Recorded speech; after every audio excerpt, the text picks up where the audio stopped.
Everybody. All right. Good morning, everyone. Thank you very much for joining us today. My name is Janet Poutre. I'm the chair, pardon me, of the City of San Diego Commission for Arts and Culture. Thanks for joining us today for our monthly meeting. I'd like to ask my colleagues on the commission to keep your video on throughout the meeting so that we remain as accessible as possible to our audience. I'll also ask the same of participating city staff. Thank you.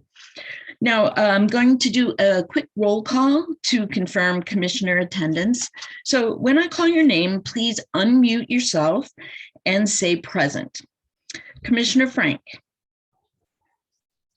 Present. Thank you. Commissioner Blevins. He is actually present, Chair Poutre. I'm trying to promote him in, but it's not working, but he should be in a moment. All right, thank you. Commissioner Bossler.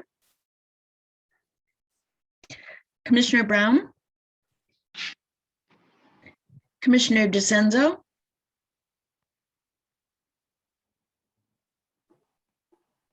Present.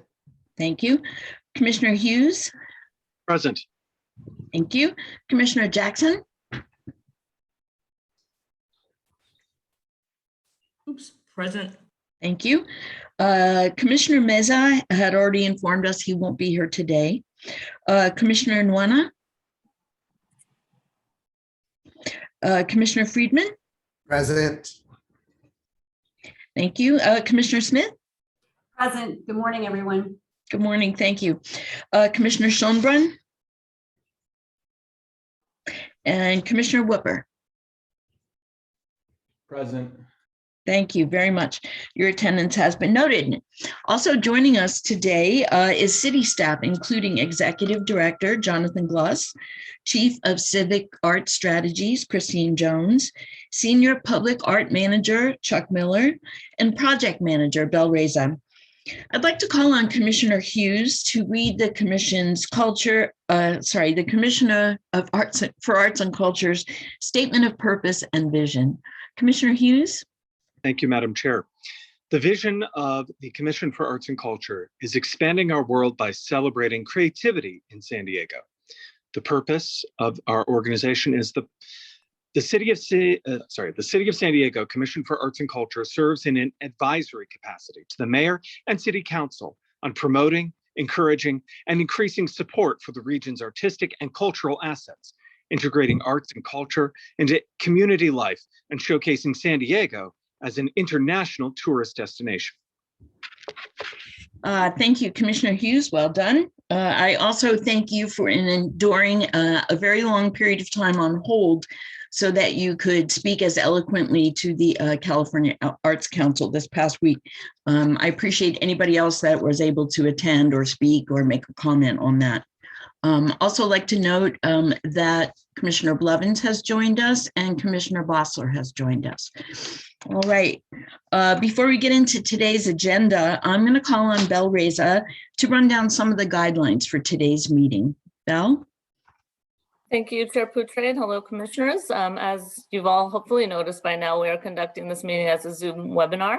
That's in an effort to provide greater accessibility, so members of the public may join the meeting as webinar attendees in order to provide virtual, non-agenda, and agenda comment in real time.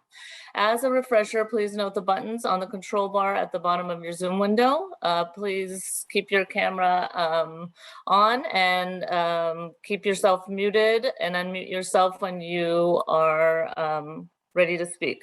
You'll also see the chat window button. Please keep your chat window open at all times. When wanting to make a motion, second a motion, or participate in the discussion, please type speak in the chat box and Chair Poutre will call on you and in the order entered.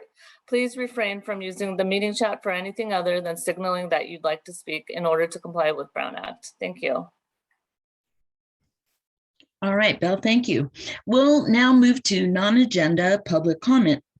The public was invited to submit public comment on agenda and non-agenda items via a web form, which was accessible through the agenda and the Commission's website. Members of the public may also join this meeting as webinar attendees. If members of the public have submitted comments in writing via the web form, staff will read aloud public comments submitted per city public comment protocol. I will call on Chuck to read aloud any non-agenda public comment or to call on any attendees who would like to provide comment. I'm sorry, that's probably Belle doing that, correct? Yeah, that's me doing that. All right, thank you, Belle. Do we have any non-agenda public comment? We do not, but for those members of the public in attendance, please click the button to raise your hand to indicate that you would like to comment, and I will enable you to speak and send you a prompt to unmute yourself in order. When I call your name, please state your name for the record, and you will have 3 minutes to provide comment, after which you will be placed on mute again. If you're joining via phone, please press *9 to raise your hand. I'll call on you by the last 4 digits of your phone number. When I call on you, press *6 to unmute yourself. Please raise your hand now if you would like to provide non-agenda public comment. And seeing none, Chair Poutre. All right, great. Then let's move on to our first action item. I hope everybody had an opportunity to review the minutes from the July 23rd commission meeting. Would somebody like to make a motion to approve the minutes? If you would, please type speak in the chat box and I will call on you. Unmute yourself and state your name and the motion you're making. Commissioner Bossler? Hello, good morning. I move that we accept the minutes from the July 23rd commission meeting. Thank you. Commissioner Hughes, do we have a second? I second the motion. All right, that's great. Is there any discussion? Does anybody have any comments to make about the minutes, changes, edits?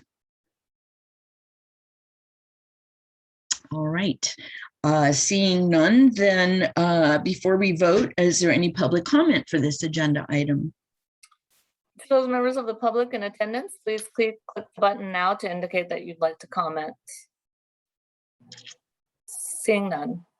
All right, thank you. Now we'll take a vote and I will call your name and you'll respond out loud. You'll unmute yourself and respond out loud with yay, nay, or abstain. And remember, you don't have to have attended this meeting in order to vote or discuss.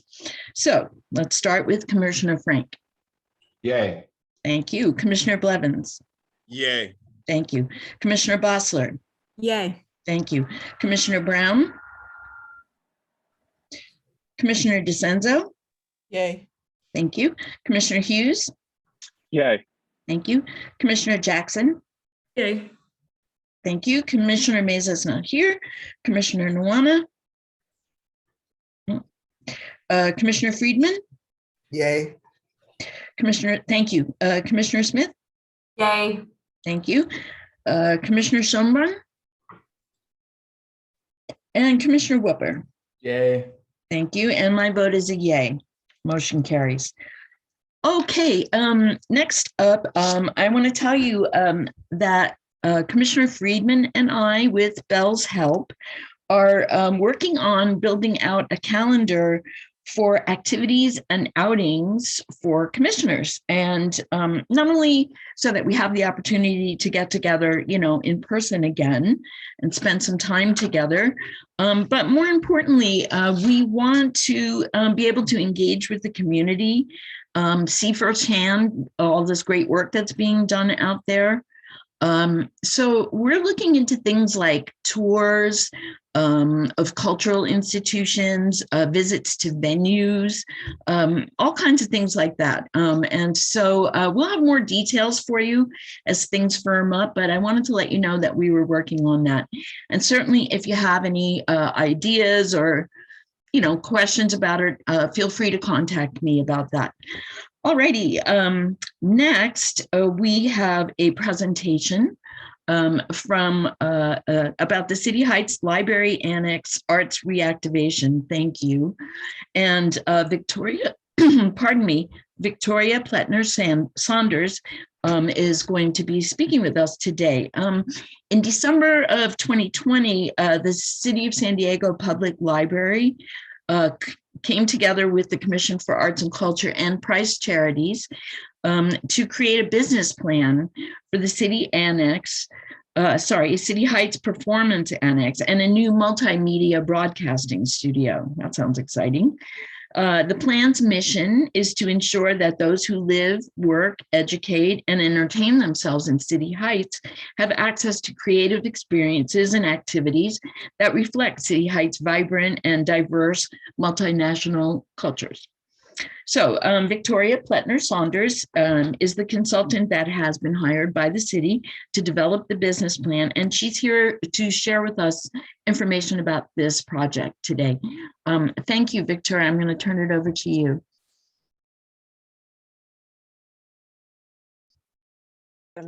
Unmute problem here. Thank you. Let me share my screen with you for presentation. Let's see. Share it. We want this one. I think I'd have this whole system down by now. And oops. Let's get to the PowerPoint.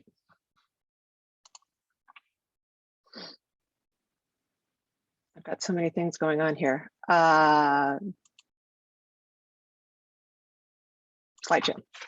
Yay, we did it. First, I'm really excited to do this. And when you were talking, Janet, about places to go and things to see, I would love to have folks come over and see what's happening over at the annex now. So thank you for having me. This has been one of the most gratifying projects that I've worked on in my long career as an arts administrator in San Diego. I was I was running a dance education organization back in the 90s when the Urban Village was kicking off. And our neighborhood arts program with the Arts Commission, was one of the first ones to use the performance annex when it was built. So this is sort of a big circle for me in being able to do this. Let's see.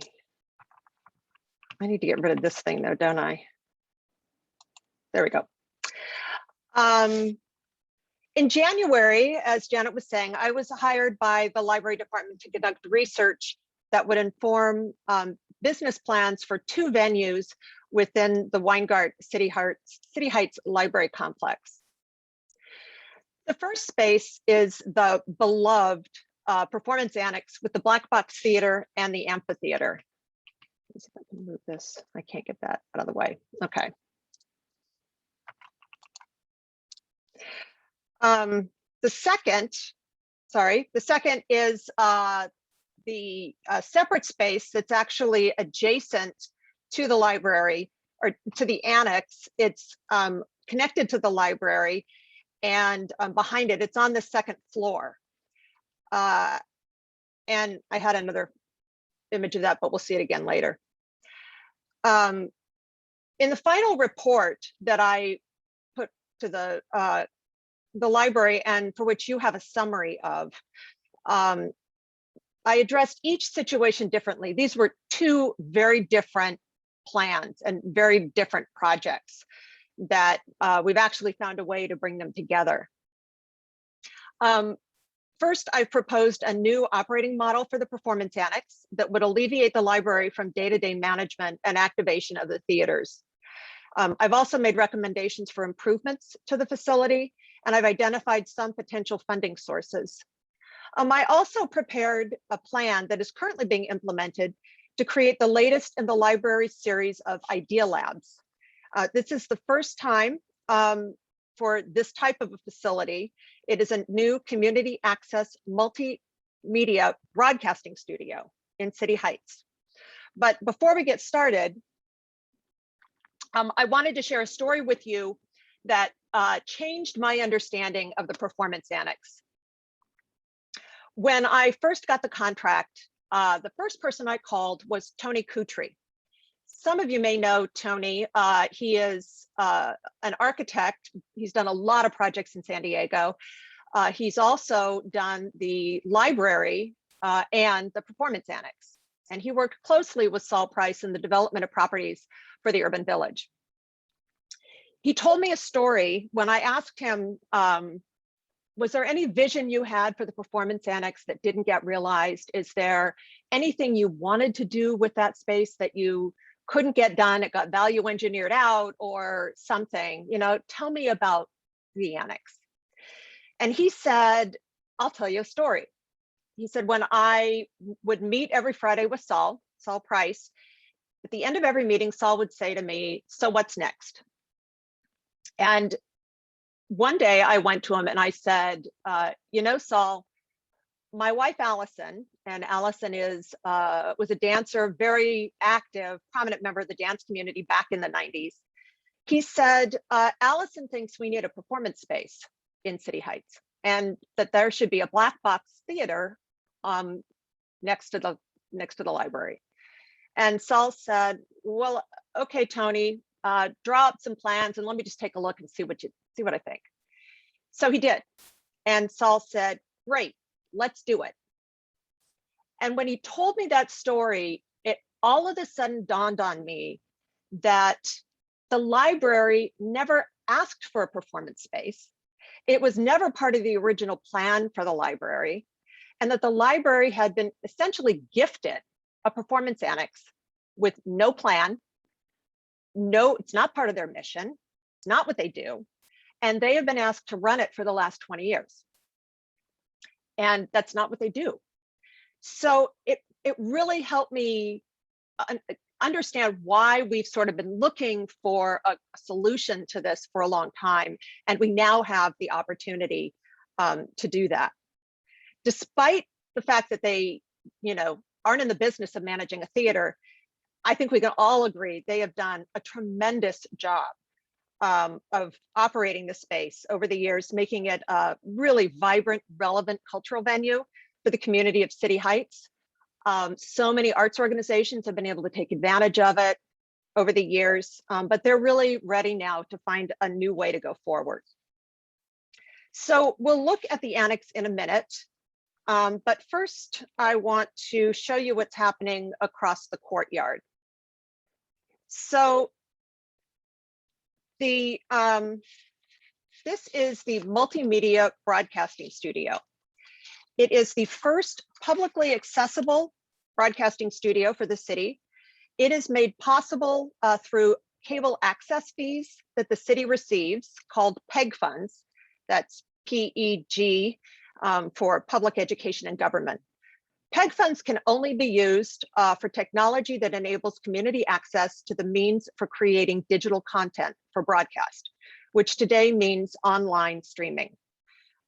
Cable companies were once required to provide that service, but found a way to give municipalities the ability to do this by charging the fee to customers for the express purpose of supporting the city to develop and maintain community media access.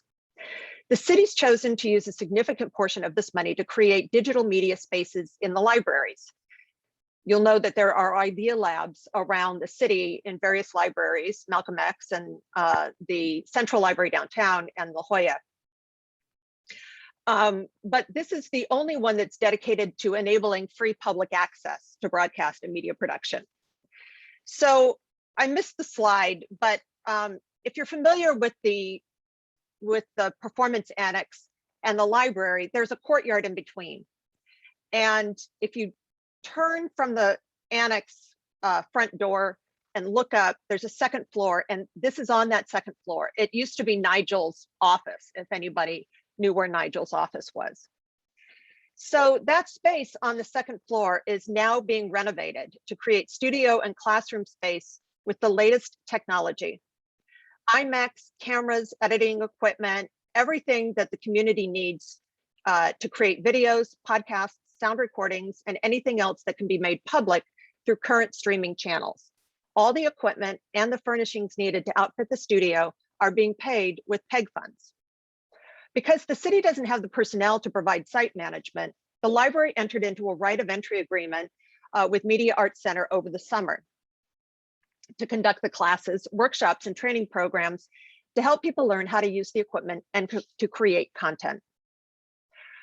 Media Arts Center was identified because of their decades-long history of providing media arts programs in City Heights in particular their Speak City Heights program with KPBS, Aja, and Voice of San Diego. They've worked with the libraries for years through their Teen Producers Project and film screenings, and they were really ready to plug and play their existing programs into the new location. Eager to get started, their first 8-week Teen Producers Project took place in the new studio this summer. This is the transformed version. All of the space here is going to be redesigned. The interiors will be redesigned to support the studio space. And they will also be beginning another program. They'll be starting up a new one in October that will run to early December. And if you know any students or young people that would be interested in participating in the new program, you can get more information about it through the library or the Media Arts Center. One of the plan's long-term goals is to provide workforce development programs in both the studio and the performance annex. You know what they say about putting your long-term plans out there, putting your dreams out there so that something can happen? Well, we put it in the plan thinking it was far down the road. And a few weeks ago, the library was asked by the city's economic development department to propose a workforce development program for at-risk youth between the ages of 16 and 24. And the library took advantage of the new broadcasting studio to propose a program to provide workforce training for youth to create and produce informational videos for the city. Students will be paid $15 an hour for the training and then be placed as paid interns in city departments to develop promotional, training, and informational videos. Imagine a young person helping the fire department develop public service videos about fire safety. Or one in the personnel department is helping develop videos that can help job applicants navigate the hiring process. Or even better, our own Arts Commission can get a student working with them to create a promotional video showcasing the arts and culture programs that city funding brings to their neighborhoods. When word got out about the program, the departments there at the city started lining up. They're super excited to have interns embedded in their departments. And kind of as a side note, they asked a few different departments to come up with internship opportunities. And when they heard the library's plan to use the Multimedia Broadcasting Center, they jumped on it and gave all of the budget to the library to do this program. So the performance annex. What can I say about the performance annex? My research revealed how much people love it, despite its character flaws. Residents love the proximity and access to programs it provides, as well as opportunities for community gathering in the park and performances at the amphitheater. Artists and arts organizations love its simplicity, its intimacy as a performance venue, and let's be honest, they love the free space. What they struggle with is its lack of amenities. A facility assessment conducted as part of the research bore that out. Before the pandemic, performers had to use the space now occupied by the broadcasting studio across the courtyard for dressing room and green room space. There's virtually no storage space for users, no lobby or covered area for audience members, no ticket booth, and the bathrooms are across the courtyard. The audience and the performers share the same ingresses and egresses, which is this little door right here on the side. And the big metal door on the amphitheater needs better soundproofing. And there's been some discussion more recently, as we've seen it be put back into use after the pandemic, about enhancing the stage of the amphitheater to make it easier for groups to use it for larger performances. If you've been to anything lately, you've seen that they have to add a temporary stage in front of the stage, which seems a little counter to the actual reason for having that stage in the amphitheater to begin with. PEG funds, those lovely PEG funds, have been used to install new state-of-the-art sound and lighting systems, and the annex now has full cable access. We were able to use the PEG funds because it will make it possible for the broadcasting studio across the courtyard to produce live streams online of performances in the Black Box and the amphitheater to create greater public access to performances that are happening there. Now, for theater management, the business plan outlines a resident operator model. Ideally, the resident operator would be an organization in San Diego that is experienced in theater management and can both produce and present its own work, as well as make it available to the artists and the community as it's been done in the past. It is a really fantastic opportunity for a growing arts organization to receive space in exchange for theater operations. We are in the process of developing an RFP to select a resident operator. In the summary report you got, there are some recommendations for what that resident operator, some of the considerations for what that RFP should include. And there's also a fuller description of the resident operator concept. But we've been slowed down in the development of that because we've had an unexpected windfall of funding opportunities that we couldn't pass up. I am really excited to report that we're now making proposals to both the State Library and the House of Representatives for infrastructure funding that could make it possible to embark on significant improvements to the Black Box and the amphitheater, as well as the park and surrounding environs, far sooner than we anticipated. These are proposals at this point. They are not promises, so we'll know more about it later. But we are finally, early on, finding ourselves in the fortunate position of grant writing and moving the resident operator process along at the same time. So it'll take a little longer. I know there are several organizations that have been contacting me and sort of really excited to see that RFP come out. We've just been slowed down a little because the ability to actually make some of those renovations to the space, expand on the space that's there. With the infrastructure money that's been coming down the pike, we have a window of opportunity to see if we can gather some of these monies to really make the space, upgrade it with ADA accessibility, efficiencies for energy, and create a more green space. As it's been emerging from social distancing, the annex has been returning to a schedule of use. In July, I attended a mariachi performance by students in a week-long summer program. The park was filled again with families coming out on a warm Friday night to hear performers in training, as well as professionals, blast music out of the amphitheater and across the park. San Diego Ballet and San Diego Opera have also been able to return to some of their pre-pandemic programming as well. I've had numerous requests for information about using the Black Box again. The library is making the space available for community performances. I've been told there is no limit to its use by organizations, but it's the lack of staff to support its use that's slowing things down. With that said, they are in the process of hiring an arts management analyst associate to replace vacancy left when Nigel Brooks retired in the fall of 2019. And currently they are working with a pool of about 50 candidates for that position.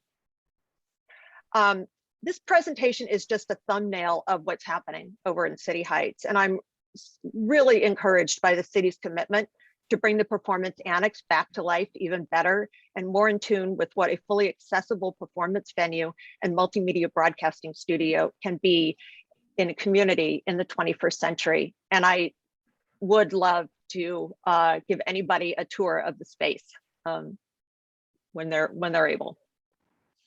Janet, if I could just piggyback a few comments. Sure. And then I'm sure there'll be questions for Victoria. I want to thank Victoria for her really great work. This has been many months in the making, but really importantly, it's been a close collaboration between the library department and the arts and culture staff. And we've approached this site as not just reinvigorating an existing institution, but how do we perhaps rethink placemaking and place owning in that incredibly important part of our city. So for brevity, Victoria didn't get into our hopes for some infusion of capital funds to really enhance the exterior of the site so that we could build out really sustained outdoor performance program in a way that we've never seen there.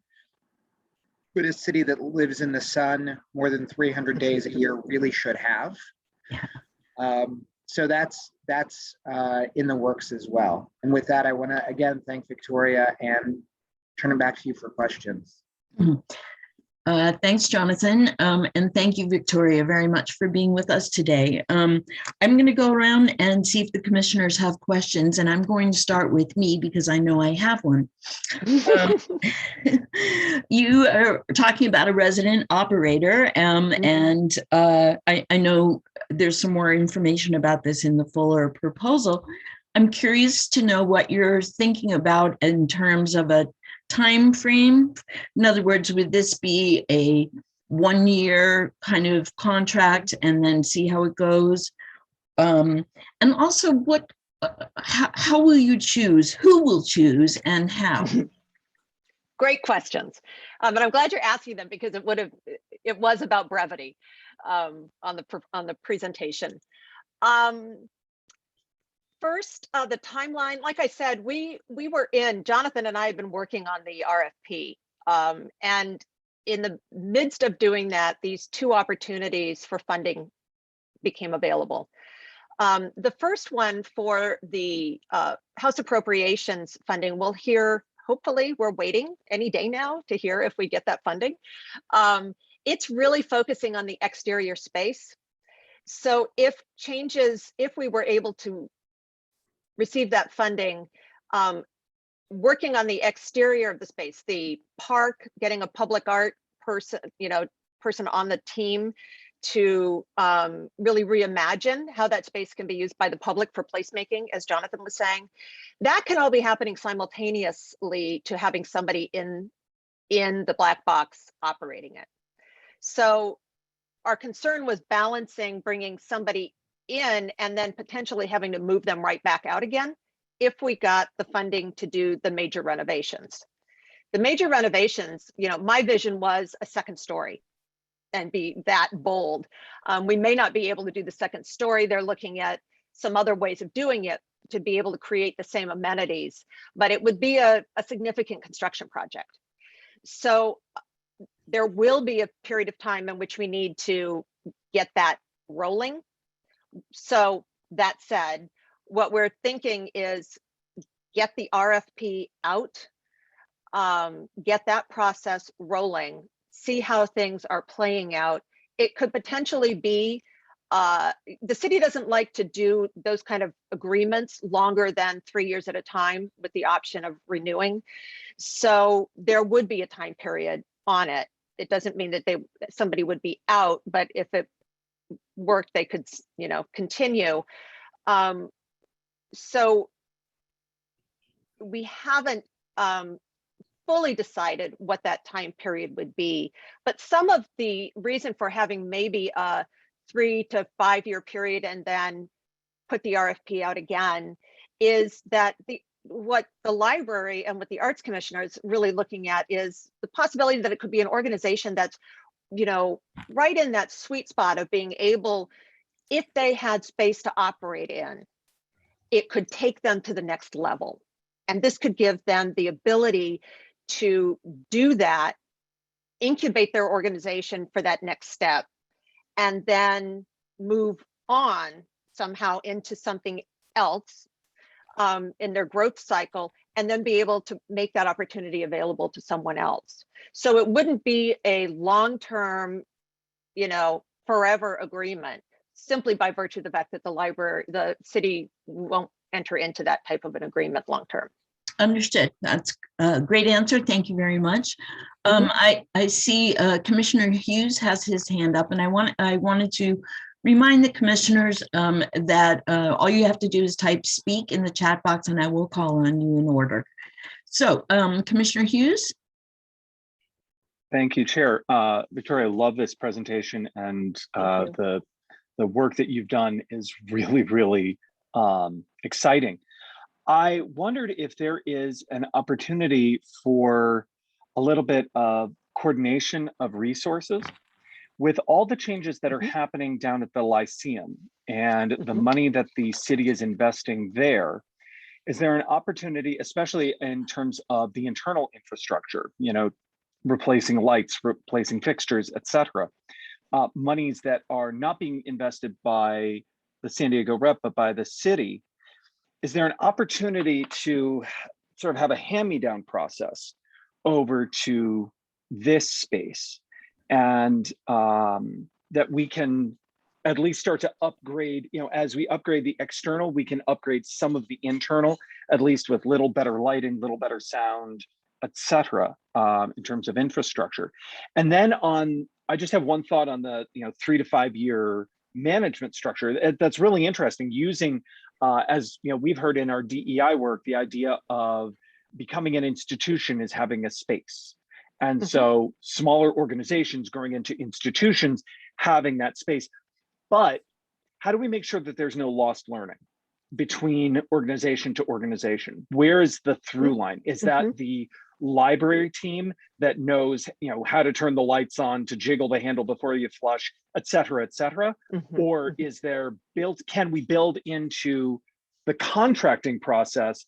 There has to be an overlap of 6 months of co-running the space before moving on to the next person. Great idea. I just want to make sure that there's no, that every new organization doesn't have to spend time spinning its wheels as they learn how to do the thing instead of just doing the thing. I love that idea, Tyler. Partly what I love about it is the idea that, and we're looking at this as really initially as a pilot. The first organization going in there is really helping us understand how to do it. What's the best way to do it? It's a learning opportunity for everybody. And I, you know, sort of really encourage everybody to think of it that way. It's, and so the idea that you build in that overlap period or that mentoring period, that the organization that has had the opportunity to grow and become better now is in a position to pass that knowledge back to the next group coming up, which I love that idea. That's super cool. To answer your first question about shared resources, they actually, the Performance Annex has already been getting an upgrade. They've got a whole new lighting system and a whole new sound system because of the PEG money. And that will start to expand out so that there's better lighting and sound on the amphitheater side as well. And part of the $1 million that we're hoping to get from the House Appropriations will create better lighting throughout that whole park area to make it safer, but also just a more welcoming space. Thank you, Victoria. And thank you, Tyler, for that question. I see Fritz has a question for us. Commissioner Friedman. Hi, thanks, Victoria. Very fine presentation. I wanted to ask whether, I noticed that you had an initiative there to teach at-risk youth aspects of media production. I was wondering whether there are plans for older citizens of San Diego, because I would suspect that there would be a lot of people who would want to learn how to produce and broadcast content that is germane to their particular affinity group, you know, whether it's, you know, a Filipino organization, a Black organization, etc. But, you know, they're not 17 anymore, but they don't know exactly how to do it. Right. Are there any plans? Absolutely. Thank you again for asking a question that I couldn't get to completely in my presentation. That's the exciting part about this. That's the community access component of the broadcasting studio. It is absolutely, I don't know if any of you remember way back in the day, you used to be able to go to Cox cable studios and they would give you time and you would have these community access stations. Dahan, my father did the signage for Wanda's Way. She had her community access program. Yes. There. And that was the way that you connected to this, to be able to get your content out there, because it's considered a right, a right of citizens to have access to the airwaves. And they got out of that business because they didn't want to do it anymore. And they turned the money over to cities to do something. And this is the purest form of what that money is intended to be used for. That this studio, the big vision of it is to have it open on the weekends. You can train people. Fritz, you're, older people like me who may want to do a podcast, but I don't have the equipment and I don't know how to do it. I could go down and learn how to do it, and I would have somebody there to show me, and then provide me with the equipment there to do it. We've got camera packs. They purchased 12 or 24 camera packs. And in New York City, the public libraries there are literally checking these camera packs out to community members, like you check out a book, and they can go out and use it to create content. And then you can bring it back and edit it and do what you need to do in the broadcasting studio. We're looking at, from 5 to 95 in the future, and that it is truly public access. And anything could go up on YouTube, whatever the future forms of broadcasting are. It's really open, and it is exactly that, Fritz. Great, thank you. One thing too is also maybe an intro class for people in general, because I think a lot of people have no idea. They've heard of the word podcast. They don't know what it means. Why should they do it? But it's just an idea that sort of education at that base level might be very interesting for a lot of people. Yeah, and one of the reasons why Media Arts is there is because they're so good at doing that. And they're also looking at the entrepreneurial side of it. How do we help people create content that they can use to get their business started? Right. Great. Thank you. Good question and conversation there. Commissioner Smith, you had a comment? Yes, comment and then question. First of all, Victoria, thank you for this excellent presentation. It's so good to see you. It's been good to see you. Way too long. So I'll pick up on Commissioner Friedman's question again about workforce development and then go back to the youth. If you could even work with both populations, right? And do reverse mentoring and have young people work with the older people and vice versa. My question for you, Victoria, is maybe for some possible funding, have you had a chance to connect with the San Diego Workforce Partnership? Because since they absolutely care about youth unemployment, right? And because you are baking a workforce development initiative into this program, there might be some ways to partner, possibly get funding. Yes, some of the, so the money that the Economic Development Department has now will work for this year, but there is an even larger sum of money that's going to be available to extend it for 3 years, another 3 years. Nice. And I believe that is in partnership with the Workforce Partnership. The library is in an active relationship with the Workforce Partnership. Oh, absolutely. Yes. To do that. Cool. Just wanted to make sure, like Tyler was saying, sometimes we miss, we're so busy running, we miss sometimes the obvious connection. So just wanted to make sure. Thank you. Yeah. Good point. Good point, Rebecca. It's true. It's easy to get so busy you can't see things. Commissioner Hughes, you had a comment to make? Yes, thank you. This conversation is really inspiring and really exciting. As we move forward with this, I, in part, want to make sure that it is folded into our cultural plan, because this is going to be a new resource we can bring organizations and different disparate areas of the city together using. And we want to make sure that whoever wins that initial RFP for the management is an organization that is going to have our DEI goals in mind as they manage and help other organizations come in and use the space. Second thought is this an opportunity for us to get the San Diego Film Commission involved? Because there is a multimedia production space, and we have, as a city, not been used for filming the way that, frankly, we should be, given the proximity to Los Angeles.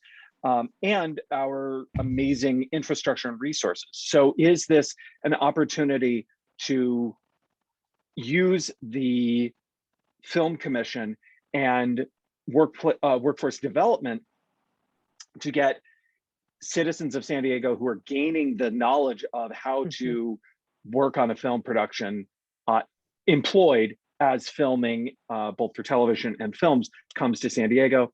And then finally, the other thought I had was, well, we have the new San Diego Comic-Con Museum coming on board, and here is another example where there is a lot of filming, a lot of television production that locuses around San Diego for a period of time. Well, by golly, if we had a cultural plan, we could be leveraging it to get more people jobs. So I will step off my soapbox. All right. Well, thank you. Thank you, Commissioner Hughes. I see Commissioner Bossler wanted to join the conversation. I just wanted to say a big thank you to everybody, including Jonathan, certainly Victoria, also the Library Foundation, and everybody else that from the city that's been involved in this endeavor. This is very exciting, and just on behalf of everybody involved and everybody that will benefit, this is truly exciting. So thank you for taking us to a whole new level. All right. Thank you very much. I want to make a note that Commissioner Nwana has joined us. And does anybody else have a question or comment for Victoria? Otherwise, I'm going to let her get on with her day. I'd like to ask her a question really quick. Sure. Go ahead, Commissioner Blevins. Thank you, first of all, Victoria, for acknowledging my Aunt Wanda Blevins with the film festival and the Wanda's Way. I used to be that kid that she would drag with her in the morning to have to sit there. But what I'd like to know is that there are different programs in various communities. Would this organization and system be able to help people who have like little small podcast programs in their individual communities? Yeah, it's a great question for the library, because the PEG monies that are available are huge. Everybody who pays a cable bill is paying into that fund, and there is a real vision for getting that money out to the libraries to be able to make those spaces available to make that happen. Malcolm X has it now. What's hard right now is that because of the pandemic, a lot of it's been unavailable. I think the other only part that's would slow anything down is staffing. That having trained staff that can work with the community members to do this and know how to use the equipment. It's not in the libraries, it's not part of what they do. So I think in the future, the library is going to have to figure out how to solve that problem. But the Central Library, we're looking at the ways that the Media Arts Center program here can tie into the Central Library program and the Malcolm X and other ones that are coming online in the future. So I think, to answer your question, yes, really looking at the ways that this can get out there is part of what the library is doing. And I have to say, working with the library has been a true pleasure. These are committed, imaginative, visionary people that really believe in this and how community can have access. So I say just keep pushing for it. Well, that's wonderful. I mean, we so appreciate the work you're doing. It's really exciting to think about anybody in the public walking in and saying, hey, I need to make a movie. I think that's great. I think that's wonderful. If everybody else is finished with questions for Victoria, I'm going to let her go on and have a good Friday. Thank you. Thank you, Victoria. And we're all behind you, wishing you the best. Keep us I'd love posted. to come back as we have more information. Okay, great. And we will definitely consider a tour when Fritz and I meet again on that topic. Okay. Thanks so much, everybody. All right. Next up, committee reports. Number one, policy and funding. Commissioner Bossler, would you like to give us a report of your committee? Yes, of course. Thank you. So the committee did not have a meeting in September, and we're also not anticipating a meeting in October. We look forward to hearing the staff provided updates today on the arts and culture funding during the staff reports in today's meeting a little bit later on. Thank you. All right, thank you. I understand that Commissioner Meza was not able to join us today, and I know there is some info from Public Art. Jason or Chuck, would you like to enlighten us? I was not prepared to provide a report. Okay, Chuck will handle it. Thank you. It was kind of last minute. I just didn't know if you had been asked. Go ahead, Chuck. Thank you.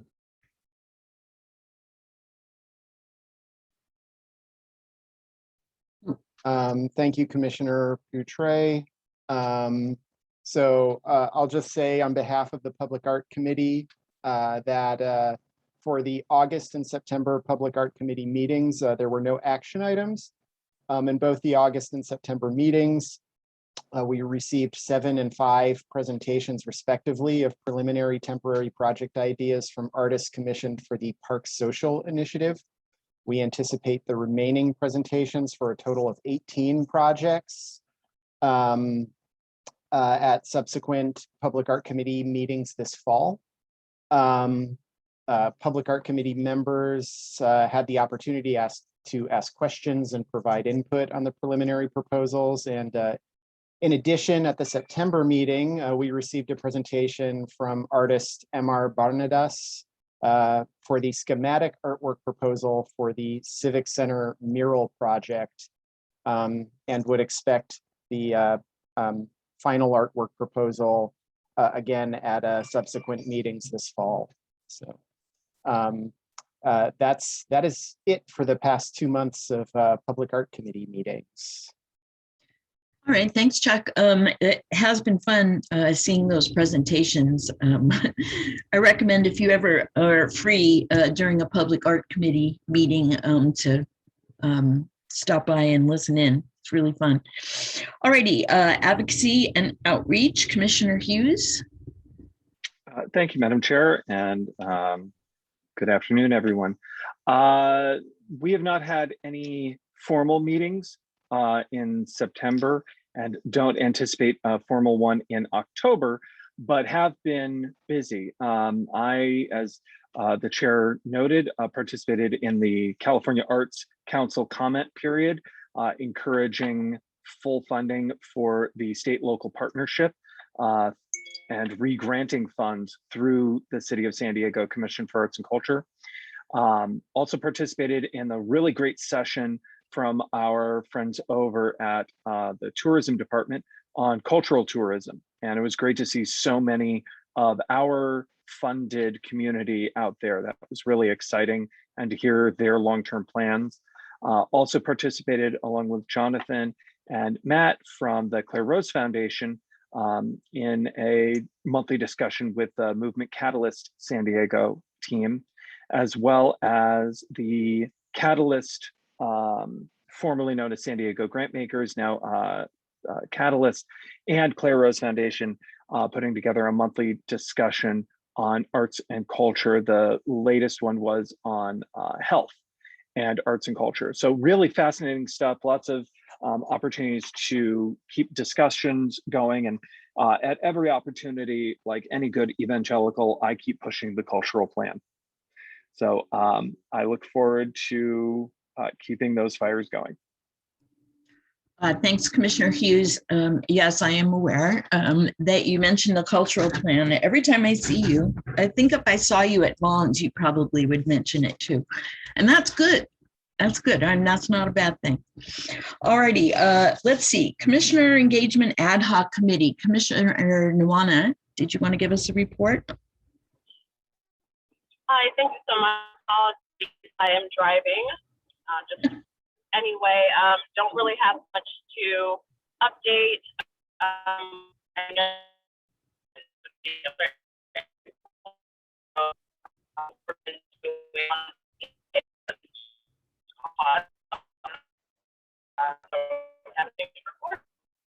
Okay. We had a little bit of technical trouble, but some other notes that I had about what's going on over there, if you don't mind, I'll add. Of course, we've been working on at the Equity Task Force and working on a racial equity statement with Leah Goodwin, and really had some good meetings, some good discussions, and some back and forth. I want to say emailing that statement as it evolves. So I've appreciated seeing people's input on all of that. And so the plan is to, now we have a new office of race and equity in the city. So we definitely want to connect with them, and we want to get a hold of a time that we can meet with, I believe the person's name is Kim, who is taking on responsibility for that department. So want to coordinate what we're doing with what the Office of Racial Equity is doing as well. Okay, and Belle, was there any public comment on our committee reports? To those members of the public in attendance, please click the button now to raise your hand and indicate that you would like to comment. Seeing none. All right, sounds great. So now we will move on to our director's report. So Jonathan, the floor is yours. Good afternoon again, everyone. Wonderful to see you. I'm going to do some basic reporting and then turn it over to Christine Jones to do some programmatic reporting. I'd like to start with in-person meetings. I know you all have been, we all collectively have been eager to meet in person as soon as possible. The city continues to be extremely hesitant in this space. So we'll be meeting virtually for the foreseeable future. When I say foreseeable future, I don't anticipate any changes until January at the earliest. So please just anticipate that this will be the format for, again, the foreseeable future. With that said, just a reminder that these meetings are recorded. They're immediately put on the city's website, and we have robust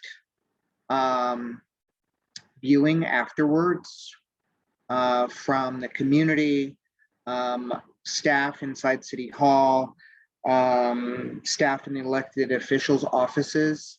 So a silver lining to this is your conversations are seen over and over and over again.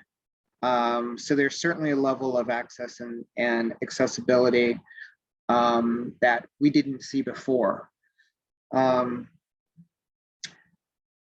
Excuse me. That also extends to City Council and the committees of City Council.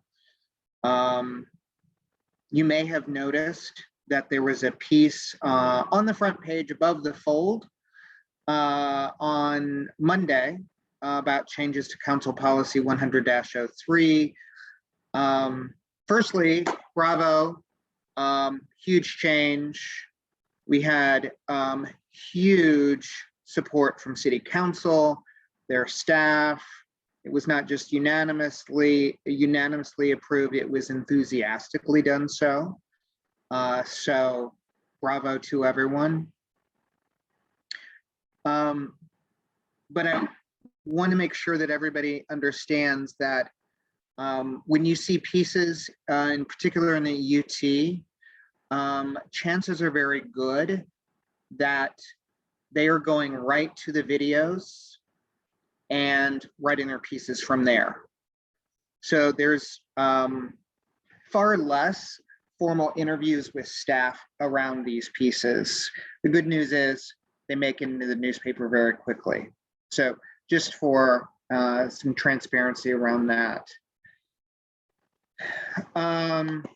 Staffing. We continue to work with a tight team. thank you for your patience if we don't get back to you as soon as possible. For those of you who have been on the commission for a while, I think we're experiencing a little bit of 3 years ago when the team was very, very, very small. The city is having quite a challenge with recruiting right now, like so many of you are in your organizations. So in addition to the city's routine process of hiring, that does take a while, as you know, we're competing with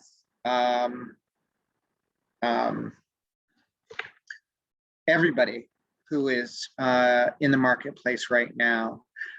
So again, thank you for being patient with us. With that said, we will be interviewing in early October for one of the 2 funding positions. So we hope to have a replacement for the program assistant position that Carla Centeno was in probably in November. In the meantime, Bel Reza, Christine Jones, and myself are working on the funding program with some outside support by our own Leticia Gomez Franco, who's doing some contracting work with us. And we're delighted to have her back even on a contract basis. That's all I'm going to say about the funding program. I'll leave it to Christine to give you highlights on the next few weeks. Also wanted to let you know that we'd like to bring back or bring to you all an update on the planning discussions around an art district, the possibility of a downtown arts district, and the Lyceum in particular at the October meeting. So we'll look forward to bringing that to you at that meeting. And then finally, to continue what Tyler reported about some of our activities, it has been a very, very, very, very busy month. Last month, we reported that staff was very active with San Diego Design Month. We did 2 panels. I'll leave the rest of that to you, Christine, to talk about our other activities with Design Month. And then earlier this week, we participated in West Staff's Creative Vitality Summit, which was incredibly successful. We had audience and speakers from across the world participating, and really importantly, a big highlight on San Diego and our creative workforce. So we were delighted with that. And then our continued work around with Catalyst and Claire Rose Foundation. Over the next 3 months, we'll be focusing on more community-based and economic development activities. So the role and power of arts, culture, and creativity in community engagement. So I hope you can continue to attend these really interesting sessions. And if not, they also go on the website at Catalyst. But I will say, people notice when the arts commissioners are in the audience. So please do what you can to actually call in and participate. And with that, I want to turn it over to Christine to dig into some of the programming. Thanks, Jonathan. So first of all, good afternoon, everyone. It's nice to see everybody. So just to augment what Jonathan was saying, so with the policy revisions in place, we're now preparing for implementation of those policy changes with release of fiscal year 2023 application guidelines for both Organizational Support Program and Creative Community San Diego.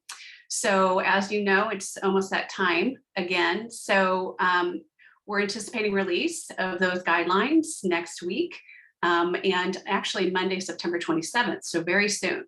So, and then our technical assistance with regards to those application processes will be rolling out too. We'll have a calendar of different workshops that are available to help support applicants as well as office hours. So stay tuned next week for more information on that rollout. And then, we'll want you guys to get the word out. The deadline will be at the end of October, so there'll be robust efforts to get the word out and get people interested in applying for that funding. And then in addition to the funding opportunities that will be rolling out, we still do have applications that are being accepted for our call for panelists. And as a reminder, these are panelists, individuals specifically that we're looking for: artists, cultural practitioners, people in the arts field, any disciplines and backgrounds really. And this is, again, we're looking for locals, people from just North America in general, as well as Baja California. And these are people might be interested in being a review panelist on our application process and being in that pool to review applications that will take place in March of next year. So that call is on our website, and the deadline to apply, if they're interested, is in the end of November for that. And then upcoming next week, we do have an artist open house, and that is for the Civic Center Public Art Project. So as Chuck mentioned during the Public Art Committee, she has presented her schematic artwork proposal. And now that's going to be an opportunity for the public at large to meet Imar Bernadas from Collective Magpie. She's going to share her proposed artwork and get people's input. That's going to happen next Monday, September 27th at 5:30 at night. And it's a Zoom event. So all of the information in order to access that is online. It's a pretty exciting proposal. So I would encourage you to check it out and get to know her and learn more about her very intentional and engagement process as part of her project. There will be, as Chuck mentioned, that will be coming to you later this fall for your review and recommendation to the city. And then also, just as a reminder, the San Diego Poetry Resilience Project is still underway. So Ron is still out there. He has created a new workshop for September, working with local poet and guest poet Michael Mark. This is the last virtual workshop in his series he's done 6 workshops over the course of the last 6 months. So this last workshop is about revising poetry. It's also about effective political poetry. So I'd encourage you to check it out. And he's planning on hosting a free virtual poetry reading and open mic event in October, and specifically October 22nd. So there is registration for that event. And we're encouraging all the poets that have submitted poems, as well as the public at large, to come and read poems and really celebrate poetry. So it should be a fun event. We'll be doing some more promotional around that as we gear up for October.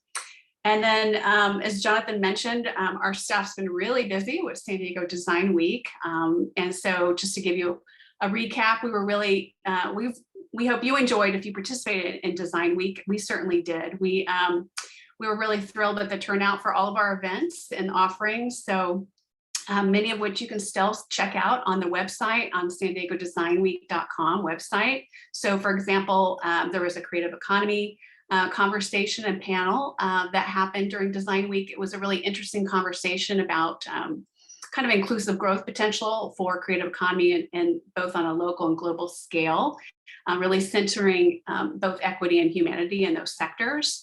So that recording is available on their website. So I'd highly encourage you to check that out.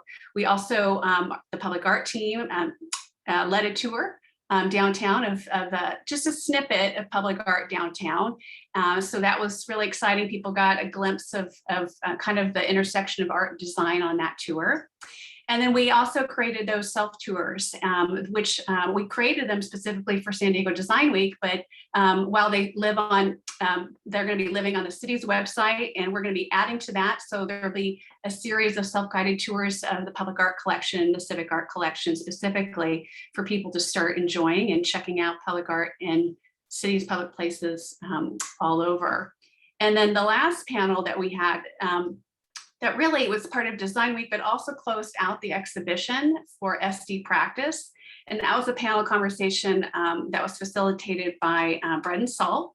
It took place the last day of Design Week and really brought together all of the artwork selection panelists that participated in the review and recommendation of the artworks for acquisition through the SD Practice initiative. It was a panel conversation that was really interesting. It was about institutional collecting, recent trends, patterns in arts patronage. So that recording is available on the Bread and Salt's YouTube channel. It's a really interesting conversation. I would encourage you all to check that out. And I think that wraps up my updates for today. So there'll be a lot more coming up in the next few weeks, so be on the lookout for that. Thank you. Thank you, Christine. Jonathan, anything else? No, ma'am. I have one comment. When we send out the RFP, Christine, should we put a big banner on it saying, attention, lots of changes. This isn't your same old RFP. Hopefully they'll be pretty straightforward and intuitive. That's our intent. But we will be doing a lot of technical assistance and office hours to bring people up to speed if necessary. Great. Commissioner Smith? Jonathan, I think you may be a little modest here. I've been hearing really great things about the work that you've been doing on behalf of the World Design Capital 2024 bid.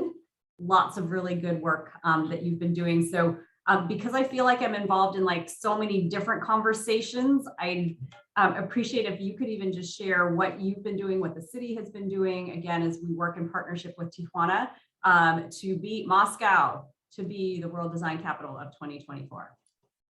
Jonathan, thank you for everything. But yeah, would love to hear your thoughts on what's going on.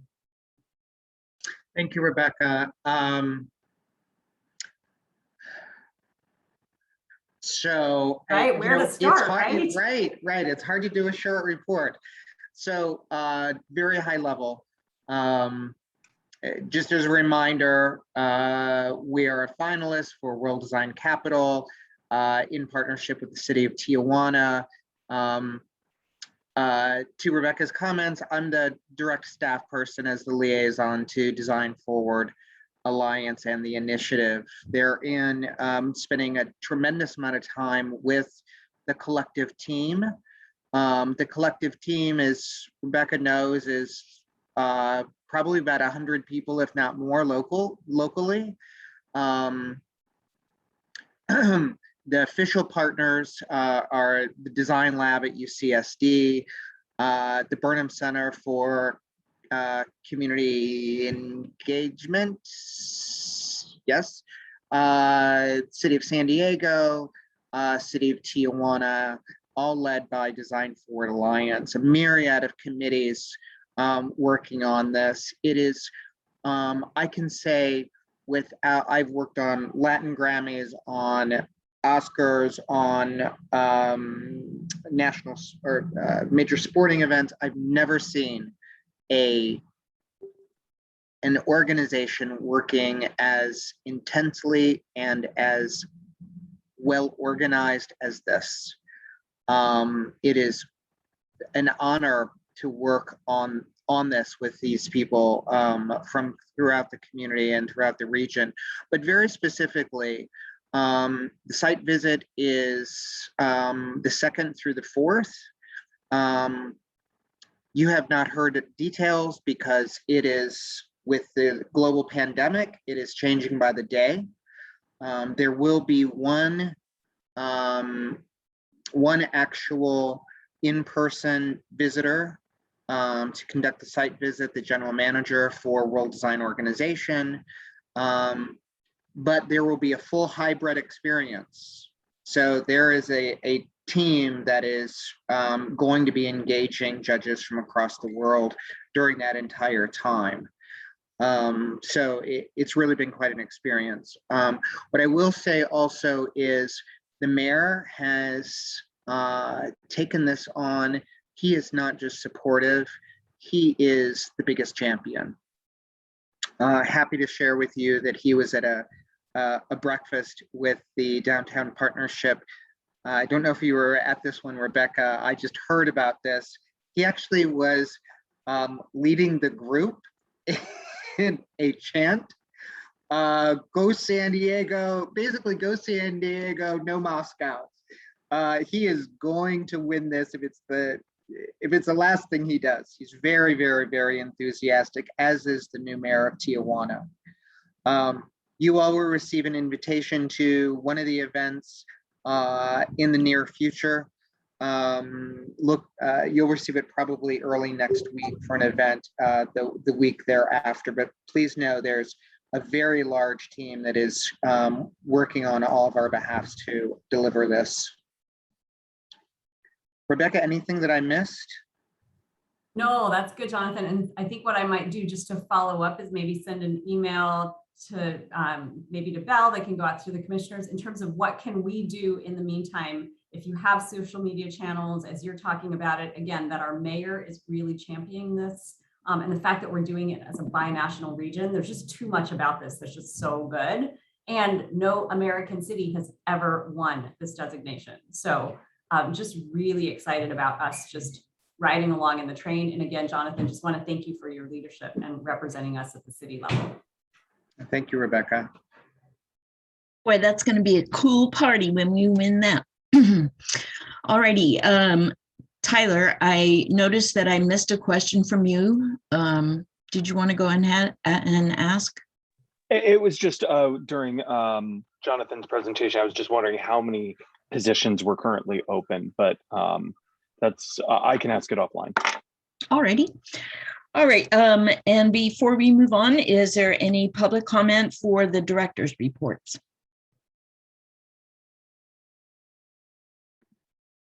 And to those members of the public in attendance, please raise your hand now if you'd like to comment. All right. Thank you. Okay, well, we're getting to the end here. So let's move on to new business for future agendas. Is there any public comment on this agenda item? Please raise your hand now if you'd like to comment. I'm seeing none. Alrighty, and commissioners, do any of you have any items that you'd like us to consider for a future agenda? Alrighty, that's great. Okay, next up, we can finally be talking about seeing, oh, I'm sorry, there's a new message. Is that a new one from you, Tyler? It is. Thank you, Chair. I was just wondering if we could get an update from Jonathan and the team, if there's any advocacy we can be doing to City Council or the Mayor's office about social media, especially with the World Design Council decision pending. Is there any way that this body could be using social media outside of Twitter to advocate? So it's more, when are we getting our own Instagram is really what it comes down to. Yeah, Tyler, thank you for that question and thank you for your continued interest. Specifically regarding World Design, there will be a social media toolkit that will be available beginning Monday or Tuesday that we'll send out to all of you. We really are hoping the whole community can go full force on all social media platforms with consistent messaging. In regards to Commission for Arts and Culture specific social media platforms, there is no news on Instagram or Facebook for us. Please feel free to continue advocating when you're speaking with leadership. Thank you, Jonathan. Good advice. Alrighty. Finally, we have an opportunity to share any arts and culture experiences that you've had over the last month or so that you'd like to share with us. I'll tell you one thing I was really stoked about. At 10 o'clock the other morning, I guess it was last Saturday, I got to watch Come From Away on TV. And that is one of my most favorite La Jolla Playhouse born musicals out there. If you haven't had a chance to see it yet, I cannot recommend it enough. Anybody else have anything? Oh, yeah, I like to share. Senza, I'm sorry, next up for Commissioner Blevins, but Tracy, I'm sorry, I missed you. Go ahead. No, Tracy, I can go after Tracy. Great, thank you, Don. Yeah, so I didn't have a lot of time to attend a lot of the San Diego Design Week things, but I did attend a couple. And one of them that I was kind of surprised by was the community placemaking and identity of public parks in San Diego one.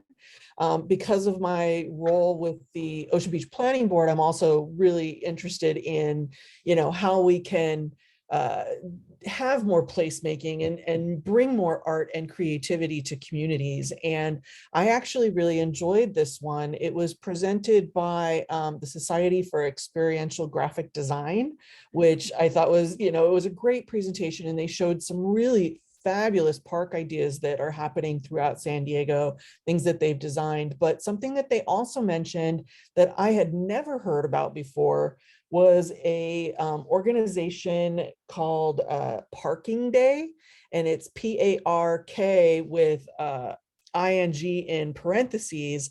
And I was really fascinated by that. So I did a little bit of research, and it happens every single year, one time a year. And it is a way of taking parking spaces and reappropriating them for small community parks for one day.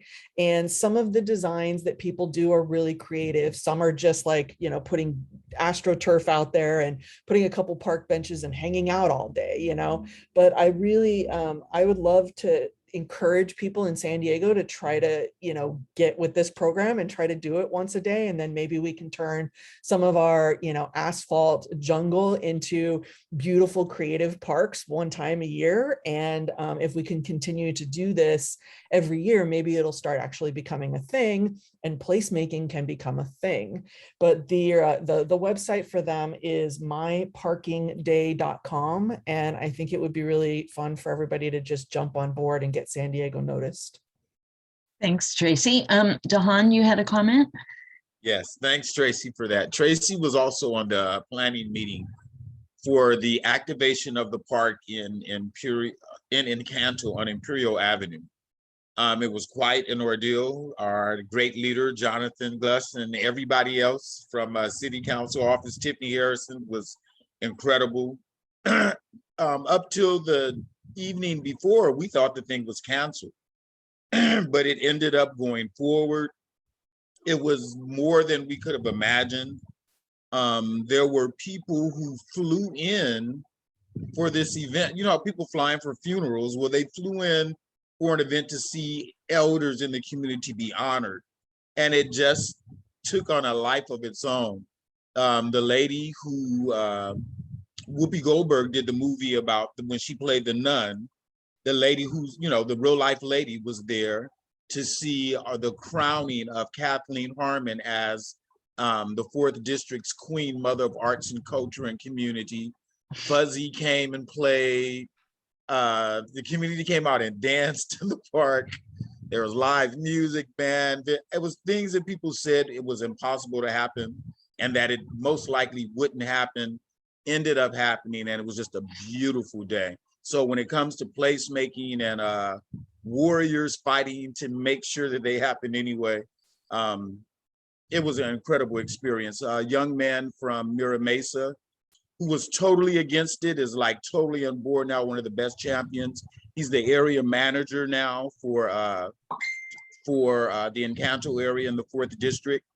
And he was what was funny to me, and I'll wrap it up there, when he saw the park, he refused to even go into the park. He put his hands up to his face like the kid in Home Alone. Like, this is atrocious. I can't believe this park. And so now he's made it his purpose to, go get the C's, to be out there when the maintenance people are doing whatever, to make that park look just as nice as any park north of 8. And he's a real young guy. So for him to take that, we thought everything was just divine. Oh, and one last point, the new director for the Boys and Girls Club was there, and he's from Los Angeles, Lamert Park. So he's been trying to get those kind of activities happening anyway, since he's from Lamert Park. So we just saw it as just divine intervention, and the planets must have lined up and everything, and it's time to go. Thank you. Thanks, Dahan. Your enthusiasm is infectious. I noticed that Commissioner Smith reminded us all about the reopening of the fabulous Mingay. And I saw Nikki Gator was delivered yesterday or the day before. So get out and see that if you can. And Commissioner Hughes, you had another comment? Yeah, I was just I had some friends in from Connecticut, and I took them around Balboa Park. They had never been to San Diego, and they were just loving it. We went on a Monday evening, so we went and saw one of the open air concerts at the Organ Pavilion. Oh, nice. And if you haven't done that in a long time, I highly recommend it. It is such a lovely way to spend an evening. The concerts are about 2 hours. They're free to the public, though donations are definitely encouraged. And because it's open air, plenty of space to socially distance, and really just enjoy one of the great civic institutions, one of the great arts physical institutions that we have to use. So it's a lot of fun, and they've got their schedule up on the internet. So highly recommend that. And then I also saw The World Goes Round down at Coronado Playhouse. And that was a lovely return to live theater, masked, you show your vaccine card, and you can sit and enjoy. It was weird being in shared space again, but certainly lovely to hear the music of Kander and Ebb. And I think that's still going on if anybody is interested. All right, thank you, Commissioner Hughes, for that recommendation. Anybody else? Well, I have a recommendation that everybody has a great weekend and enjoy your day. Thank you very much for your participation and conversation today, and your participation all the time. And I want to say a really special thank you to the staff for making those changes happen in Council Policy 100-03 in the however, I don't know, 25 years or so that I've been on the commission.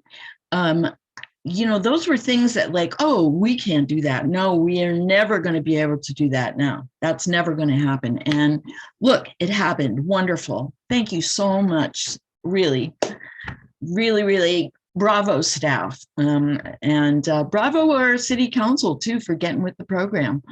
Next up, what would that be, Tyler? I'm guessing cultural plan and then penny for the arts and all the rest. Anyway, have a great weekend, y'all. Thanks for attending. This meeting is adjourned.